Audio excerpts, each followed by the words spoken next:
Alright, what's poppin'? Welcome back. So today we'll be doing the famous question, inverting a binary tree. So given the root of a binary tree, we want to invert the tree and return its roots. So what does it mean to invert a binary tree? Alright, so let's look at this tree structure, 4, 2, 7, 1, 3, 6, 9, right? So to invert it is basically we want to mirror it and flip it horizontally across. So meaning, look, this 7 gets flipped with the 2, so this 7 becomes to the left and the 2 comes to the right.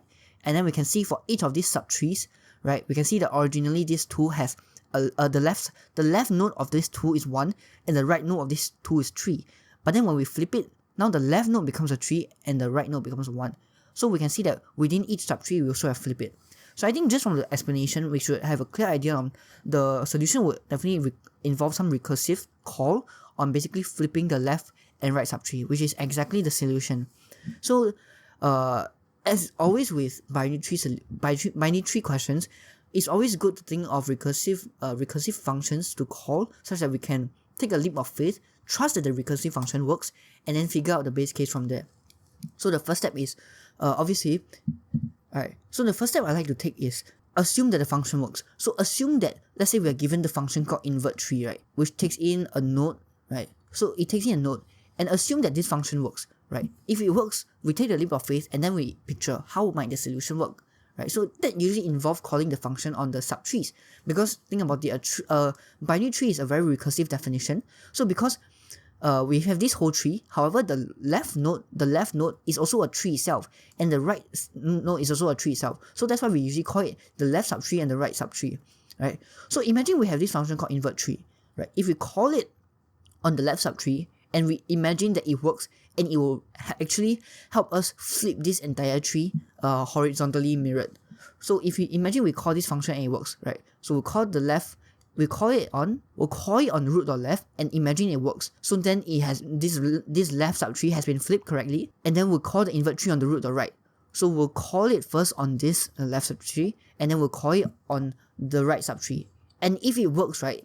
If it works, that's all that it is, right? Because if you are able to flip both the left subtree and the right subtree, that means automatically this whole tree is flipped. So let's just write the solution and we can see how simple it really is. So let's assume that it works. So if root.left, so that means if the left node exists, right? Because if the left node doesn't exist, like let's say we're at this point, right? It doesn't make sense to try to flip the left subtree because it doesn't exist. So if only the root.left exists, then we want to call the function self.invert tree on root.left. And likewise, only if root.right exists, then we want to call self.invert tree on root.right. Okay, and then at the end we want to return root. So this is the leap of faith. We assume that the function works. Okay, then we call the function.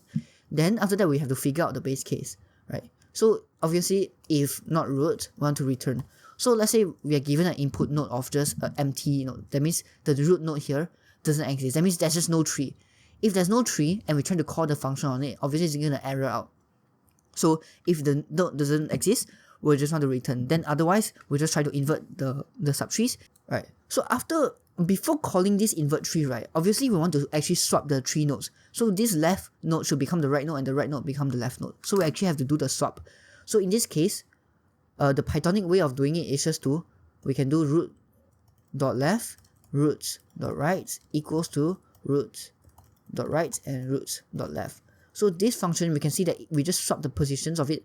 So root.left, right, will be assigned to be root.right, and root.right will be assigned to be root.left. So this kind of swapping, after we did the swap, and then we can call the recursive function on the left and right nodes of it. So let's try running this.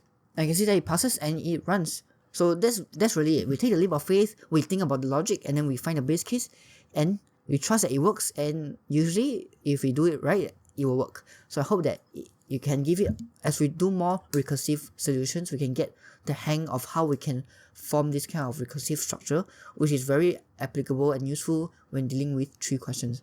So if you found the video helpful, leaving a like and subscribing would be definitely a big help to the channel. Thank you so much for watching.